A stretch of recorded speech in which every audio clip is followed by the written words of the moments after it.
Oare ce face tata în avion?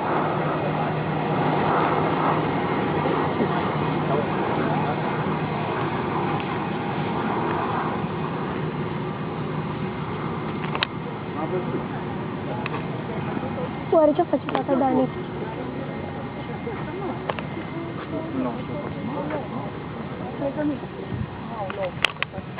Haideți aici, mă. Filmează. Fii atent, îl filmezi ca cu o ia încet încolo. Cu balon încolo, încet. Da?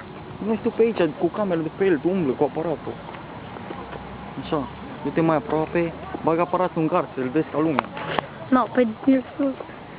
E băgat, știu, pe aici, pe aici, pe aici. Poate că el o ia acum încolo. O să-l vezi distanța. Da? Uite așa. Eu botul, vezi? Pune botul pe el, așa, că se vede, îl vezi?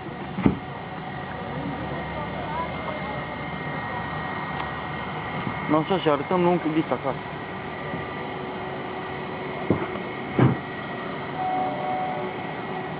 Auzi trenul tău.